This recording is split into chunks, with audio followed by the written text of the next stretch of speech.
Eto na naman mga bai, may atleta na naman tayong tatalakayin. Sila pala ang 10 naggagandahan at nagsisiksihang may pinakamalaking sahod sa liga ng volleyball. Baka pareho tayong iniisip kung sino ang may pinakamalaking sahod sa kanila. Para malaman mo kung sino siya, panoorin mo lang hanggang dulo ang bidyong ito. Narito ang top 10 highest paid na manlalaro sa women's volleyball sa Pilipinas ngayon. Ika-10 sa listahan ay si Rachel Anne Daquis, St. Lucia, Lady Realtors, na sumasahod ng 100,000 pesos buwan-buwan. Si Rachel Ann Lopez Daquis, mas kilala bilang Rachel Daquis, ay isang kilalang Filipina volleyball player na kilala sa kanyang husay sa pag-atake at pagiging isang mahusay na leader sa loob ng korte. Siya ay ipinanganak noong Disyembre 13, 1987 sa Taytay, Rizal, Philippines. Si Rachel Daquis ay may taas na 178 metro o 5'10" feet. Nag-aral si Rachel ng Business Management sa Far Eastern University. Bukod sa volleyball, nagtrabaho rin si Rachel bilang isang modelo at nagtapos ng Culinary Arts Studies. Naging cover girl siya ng FHM Philippines noong Oktubre 2014 at Hunyo 2016. Noong Oktubre 2018, nagsimula si Rachel ng kanyang sariling negosyo, ang Rad Fitness Philippines, na mayroong 5 branches na ngayon. Ang kanyang posisyon sa volleyball court ay outside hitter, open hitter sa kupunang Signal HD Spikers, Premier Volleyball League. Paano nga ba nagsimula ang kanyang karera sa pagiging volleyball player? Noong siya ay nasa kolehiyo pa lang ay naglaro si Rachel para sa FEU Lady Tamaraws sa University Athletic Association of the Philippines, UAAP, mula 2004 hanggang 2009. Naging team captain siya ng FEU at binansagan siyang Queen Tamaraw.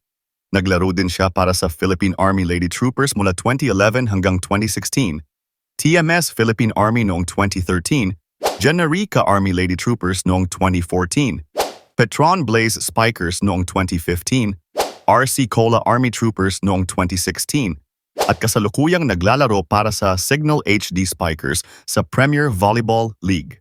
At anging bahagi siya sa Philippine National Team mula 2015 hanggang 2017 dahil sa kanyang dedikasyon at kagalingan na manlalaro. Hindi maitatanggi na maraming matatanggap na parangal si Rachel Daquis at ito ay ang mga sumusunod. Nagwagi si Rachel bilang Best Blocker at Co-Rookie of the Year sa UAAP Season 67. Best Server sa UAAP Season 68 at Season 69. Best Blocker sa FEU Home and Away Invitational.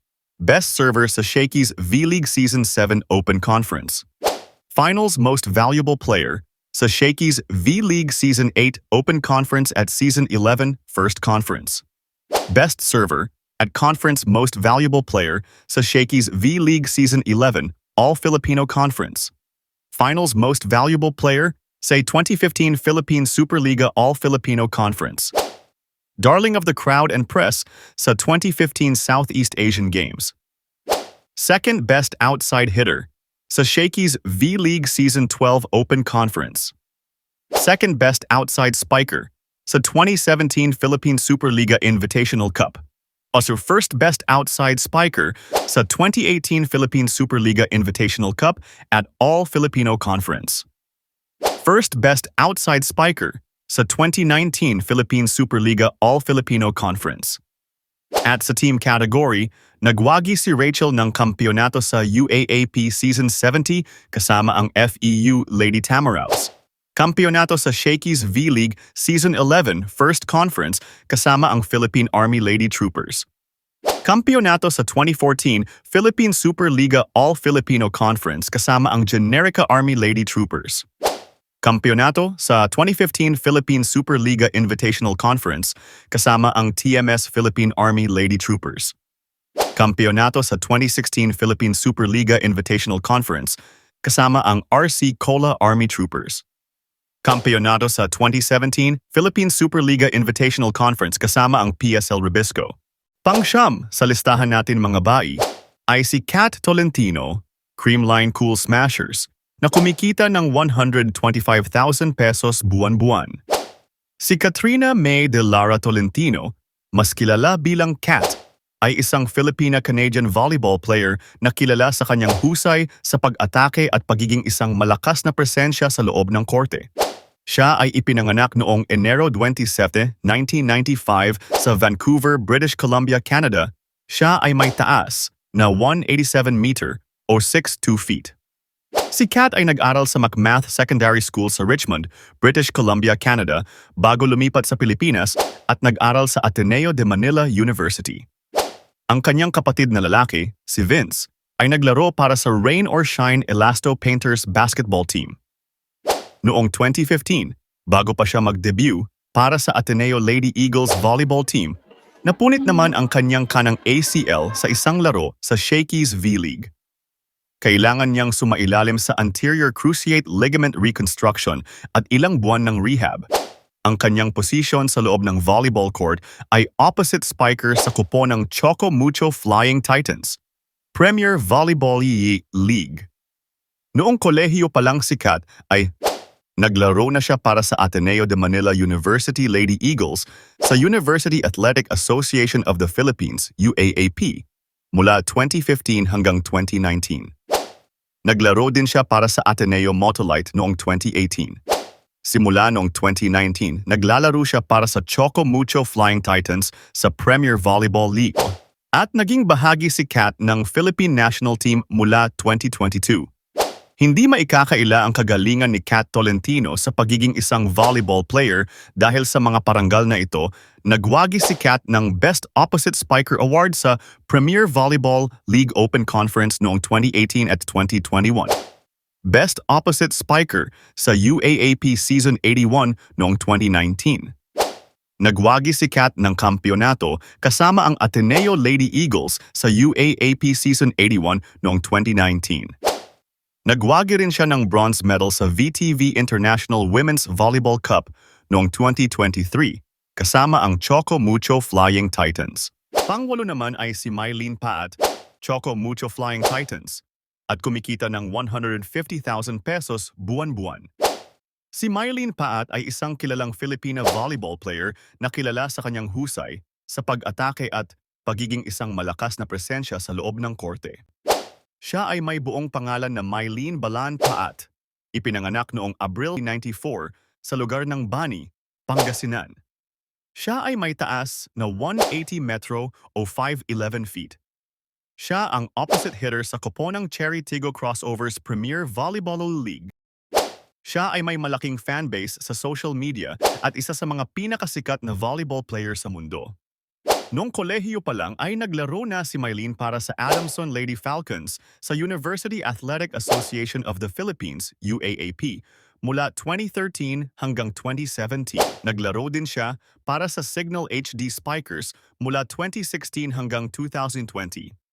Pati na rin sa Cherry Tigo Crossovers mula 2020 hanggang 2021 at muli mula 2021 hanggang sa kasalukuyan.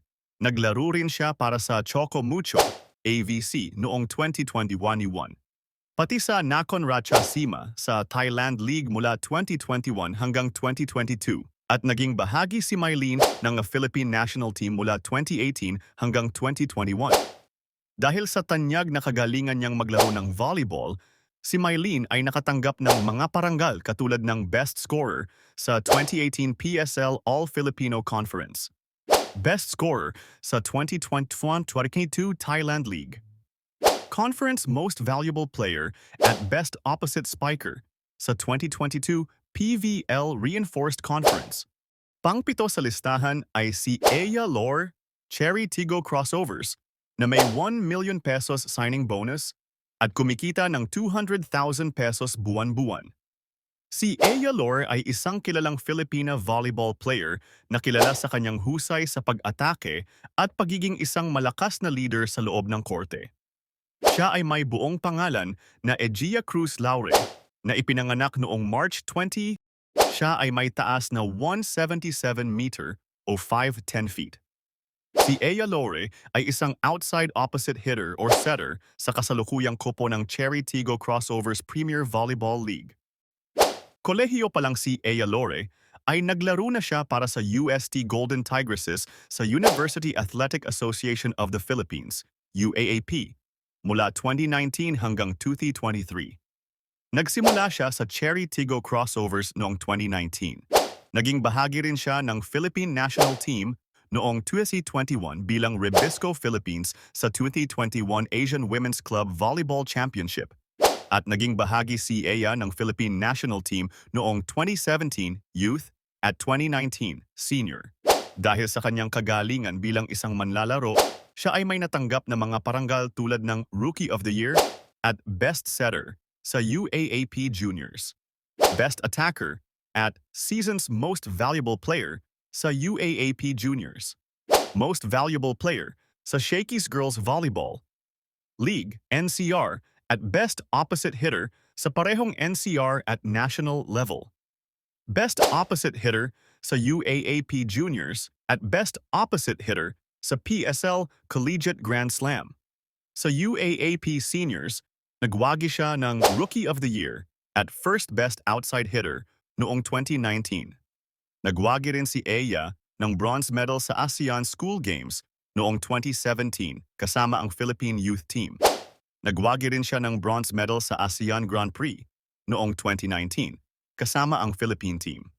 At nagwagi rin siya ng silver medal sa UAAP Juniors, PSL Collegiate Grand Slam at UAAP Seniors kasama ang UST Golden Tigresses. Pang-anim naman sa listahan ay si Abby Maraño, Petron Blaze Spikers, na may monthly salary na 200,000 pesos.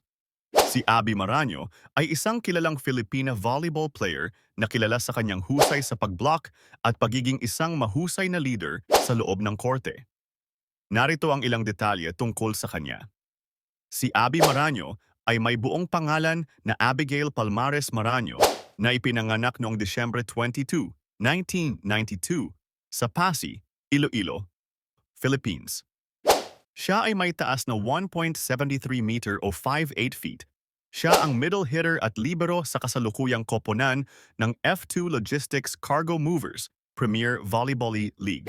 Nag-aral si Abby ng Bachelor of Arts in Philippine Studies, major in Filipino in Mass Media sa De La Salle University. Noong 2023, opisyal na inanunsyo ni Abby ang kanyang pagreretiro bilang kapitan at middle blocker ng Philippine Women's Volleyball National Team. Magtutuon siya sa pagiging kapitan at middle blocker/hitter para sa F2 Logistics Cargo Movers. Noong siya ay nasa college pa lang, ay naglaro na si Abby para sa De La Salle University Lady Spikers sa University Athletic Association of the Philippines, UAAP, mula 2010 hanggang 2014. Naglaro rin siya para sa iba't ibang mga koponan, kabilang ang AirAsia Flying Spikers, PLDT Home Telpad Turbo Boosters, Meralco Power Spikers, Generica Lifesavers, Petron Blaze Spikers, Philippine Army Lady Troopers, Photon Tornadoes, at kasalukuyang naglalaro para sa F2 Logistics Cargo Movers sa Premier Volleyball League. Naging bahagi din si Abby sa Philippine National Team mula 2015 hanggang 2023. Dahil sa kanyang angking galing sa paglalaro ng volleyball, ay nakatanggap si Abby Maraño ng mga parangal, tulad ng mga sumusunod Most Valuable Player Award sa UAAP Season 74 at Season 75. Best Blocker sa UAAP Season 75 at Shakey's V-League 11th Season Reinforced Open Conference. First Best Middle Blocker sa 2014 Philippine Superliga All-Filipino at Grand Prix at sa 2016 Philippine Superliga Invitational at All-Filipino. First Best Middle Blocker sa 2018 Philippine Superliga Grand Prix at Best Middle Blocker, Local, sa 2019 Philippine Superliga Grand Prix. First Best Middle Blocker sa 2021 PNVF Champions League for Women. Nagwagi si Abby ng maraming kampeonato sa kanyang karera, kabilang ang UAAP Season 74, Season 75 at Season 76 kasama ang De La Salle Lady Spikers. Nagwagi rin siya ng kampeonato sa 2015 Philippine Superliga All-Filipino kasama ang Petron Blaze Spikers at sa 2016 Philippine Superliga All-Filipino at Grand Prix kasama ang F2 Logistics Cargo Movers. Nagwagi rin siya ng kampeonato sa 2017 Philippine Superliga Grand Prix kasama ang F2 Logistics Cargo Movers. At sa 2019 Philippine Superliga All-Filipino at Invitational kasama ang F2 Logistics Cargo Movers. Nagwagi rin siya ng kampyonato sa 2021 PNVF Champions League for Women kasama ang F2 Logistics Cargo Movers. Dito muna magtatapos ang part 1 sa ating video mga bay. Para malaman ang top 5 to top 1 sa may pinakamalaking sahod sa Volleyball Women's League ay sumubaybay lang sa susunod na upload o kaya ay i-click ang notification bell. Maraming salamat at God bless.